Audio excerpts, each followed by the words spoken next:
کئی بندہ نے نظریے گھڑ گئے، عقیدے گھڑ گئے کہ جی حضور علیہ السلام بھی تھے، آج ایک انسان ہی نے ایک حضرت شاہ عبد الرحیم رحمۃ اللہ تعالی علیہ بر صغیر دے پاک و ہند دے بہت بڑے عالم دین حضرت شاہ عبد الرحیم رحمۃ اللہ تعالی علیہ۔ اب کئی بندے کہتے ہیں کہ جی حضرت شاہ عبد الرحیم ساڈے نے، میں کیا بالکل تواڈے نے، لیکن اسی کہنے ہیں کہ شاہ عبد الرحیم رحمۃ اللہ تعالی علیہ آپ دا عقیدہ تے بڑو شاہ صاحب بیان کی فرما دے سی۔ عقیدے تے نظریے دے اعتبار دے نال بھی شاہ عبد الرحیم رحمۃ اللہ تعالی علیہ وہ ساڈے ہی سن۔ شاہ عبد الرحیم فرماتے ہیں کہ میں بیمار ہو گیا، بیماری کا بڑا غلبہ ہوا۔ آپ فرماتے ہیں کہ میں نا بستر تے لیٹا ہویا، شاہ عبد الرحیم آپ فرماتے ہیں بستر تے لیٹا ہویا، بڑی بیماری ہے، تو مینوں نا خواب دے وچ میرے والد گرامی شیخ عبد العزیز دی زیارت ہوئی۔ آپ فرماتے ہیں مینوں آئے میرے والد شیخ عبد العزیز، مینوں فرمان لگے کہ پتر چار پئی سیدھی کر لے، سرکار آ رہے ہیں، جس پاسوں سرکار نے آنا ہے ادھر تیریاں لتاں نہیں بے ادبی نہ ہو جاوے۔ سبحان اللہ کہنا، پتہ چلتا ہے کہ کتنے لوگ بہادر سن۔ آپ نے فرمایا کہ پترا منجی سیدھی کرا دے، سرکار نے جدوں آنا ہے نا تیرے پیر میں کتے بے ادبی نہ ہو جاوے کہ سرکار آنا چاہتے ہیں۔ شاہ عبد الرحیم آپ فرماتے ہیں کہ میں نا اٹھا، کمزوری تے نکاح کا بڑا عالم سی، غنودگی تاری سی۔ آپ فرماتے ہیں میرے کول اس وقت کھڑے سن شاہ ولی اللہ محدث دہلوی رحمۃ اللہ تعالی علیہ۔ یہ بھی اللہ کا شکر ہے کہ شاہ ولی اللہ ادو سن ہے، آج کل کوئی نہیں سن۔ شاہ ولی اللہ نے شاہ عبد الرحیم نے فرمایا کہ پترا سرکار آ رہے ہیں تو منجی سیدھی کر دے۔ سبحان اللہ کا بنا یار، سبحان دی گل سرکار دے آن دی ہوے تو پھر بندہ ہوٹل تے بیٹھ جائے، محبت نال کہو سبحان اللہ۔ آپ نے فرمایا کہ پترا منجی سیدھی کر دے، سرکار آنا چاہتے ہیں۔ شاہ ولی اللہ محدث دہلوی نے منجی سیدھی کر دیتی۔ آپ فرماتے ہیں کہ بس نہ پھر سرکار نے کرم نوازی فرمائی، میرے آقا علیہ السلام تشریف لے آئے۔ آپ فرماتے ہیں جب میرے آقا آئے نا تو مینوں انہوں نے آ کے فرمایا کہ کیف یا بنیو، کیف حالک یا بنیو۔ میرے آقا نے فرمایا کہ دس پترا کی حال ہے۔ پتہ چلتا ہے کہ شاہ عبد الرحیم رحمۃ اللہ تعالی علیہ کا بھی ایمان دی عقیدہ ہے۔ میرے آقا علیہ السلام او نے، میرے آقا علیہ السلام جدوں مہربانی فرما دے تے امتی روئے زمین تے جتنے بھی پریشان ہوئے سرکار کو پوچھن کی ضرورت نہیں پیندی، بس ڈائریکٹ اپنے امتی دے کول آ کے میرے آقا علیہ السلام اس دے نال دریا حال بھی اس دا دریافت فرماتے، دسن کی ضرورت نہیں پیندی۔ میرے آقا نے فرمایا کہ پترا کی حال ہے۔ آپ فرماتے ہیں کہ میرے آقا علیہ السلام نے نا مینوں اج نا سینے دے نال لا لیا۔ حضور نے جدو سینے نال لایا نا کیا فرماتے ہیں کہ میرا جدو چہرہ حضور علیہ السلام کے سینے دے نال لگا، آپ فرماتے ہیں کہ فرد محبت وچ آپ فرماتے ہیں میرے تے وجد طاری ہو گیا۔ شاہ صاحب فرماتے ہیں وجد طاری ہو گیا، میری ایک کیفیت بدل گئی۔ میں کیا کتھے میرے جہا بندہ تے پھر کتھے سرکار دا جناب والا کلاوے دے وچ لینا۔ آپ فرماتے ہیں کہ میں رونا شروع کر دیتا، میں زاروں قطار رویا۔ آپ فرماتے ہیں کہ میرے آسمان دے نال آقا کریم علیہ السلام دی قمیض مبارک تار ہو گئی۔ آپ فرماتے ہیں میں روئی جا رہی ہوں تو میرے آقا علیہ السلام نے فرمایا کہ عبد الرحیم روندا ہی نہیں ہے، بس بھی کر جا۔ تے آپ فرماتے ہیں میں دل دے وچ خیال کیتا سرکار نے کرم فرمایا ہے اگر مینوں حضور علیہ السلام اپنے وال عطا فرما دے تے میرے پاس تے بہت بڑی سعادت ہوگی۔ سبحان اللہ۔ یہ شاہ عبد الرحیم نو پوچھئے نا کہ سرکار دے والاں دی انہاں دے نزدیک قدر و قیمت ہے، کی قدر و قیمت ہے؟ آپ فرماتے ہیں جدوں میں ارادہ کیتا، توجہ کرنا، آپ فرماتے ہیں جدوں میں ارادہ کیتا نا کہ اگر سرکار وال عطا کرن، میرے آقا نے آئے ریش مبارک دے ہاتھ پھیرا، آپ نے نا دو وال مبارک شاہ صاحب فرماتے ہیں حضور علیہ السلام نے مینوں پکڑا دیتے۔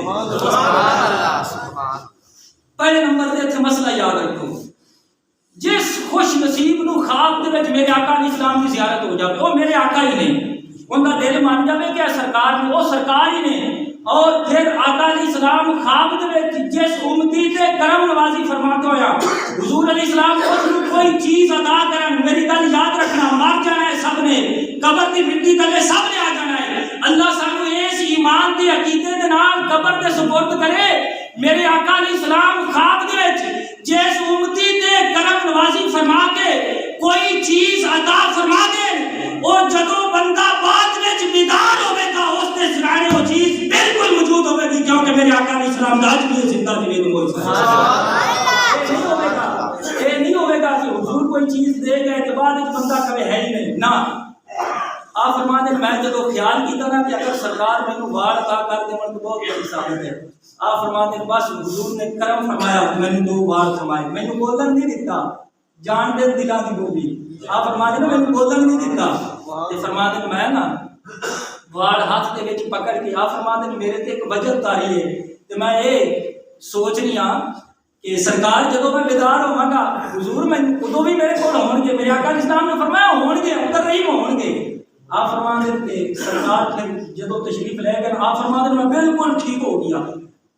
آپ فرماتے ہیں کوئی بیماری نہیں حشاش بشاش طبیعت بالکل یعنی حضور نو طبیب دو جہاں کہنا یہ بزرگاں دا عقیدہ ہے کہنا سبحان اللہ بلکہ ایک کہو کہ جدو دنیا دے حکیم طبیب لا علاج قرار دے دیندے جدو پھر اینا تو بندہ مایوس ہو جاتا ہے تے شاہ صاحب نے بھی یہ گل کی اور اسی طریقے میرے آقا علیہ الصلوۃ والسلام کے غلاموں علامہ شرف الدین بصیری بھی یہ گل کرتے ہیں اعلیٰ حضرت امام احمد رضا بھی فرما دیں آپ فرما دیں جدو دنیا دے حکیم طبیب بندے کو لا علاج قرار دیں پھر بس کملی والے کی خدمت میں چارج کر دے پھر طبیب کو جہاں کرم فرما دیں اللہ تعالیٰ بندے کو شفا عطا فرما دیں میرے آقا نے کرم نوازی فرمائی آپ فرما دیں میں بالکل ٹھیک ہو گیا جب میں ٹھیک ہویا تو دیکھا میرے کو بال نہیں ہے میں پریشان ہویا کہ بال کتنے کہ آپ فرما دیں پھر میری آنکھ لگی میں عرض کیتا حضور بال نہیں ہے آپ نے فرمایا شاہ جی تکیہ چکو نا تکیہ دے تھلے بال موجود ہوں گے آپ فرما دیں جدو میں سرانا چکا نا شاہ صاحب فرما دیں آپ فرما دیں 2 بال مبارک سن جڑے آپس دے وچ نہ جڑے ہوئے سن آپ فرما دیں ہن تے بندہ پیچھے نا شاہ صاحب نے شاہ جی دسو وہ فرمان گے کہ دنیا جہاں دی ہر چیز تو مینوں پیارے آقا علیہ السلام دے بال مبارک اچھا آپ فرما دیں کہ وہ نا جڑے ہوئے سن 2 بار آپ فرما دیں میں انہوں نے دیکھا میں خوش ہویا سرکار نے کرم نوازی فرمائی آپ فرما دیں جدو میں نے لوگوں نے دیکھا میں کہ شاہ جی بڑے بیمار سے آپ فرما دیں میں کہ سرکار نے کرم فرمایا نال 2 بار بھی عطا کر گئے ہن کئی بندے نہیں منتے سن آپ نے فرمایا کہ آؤ تھانوں منوا دینے ہیں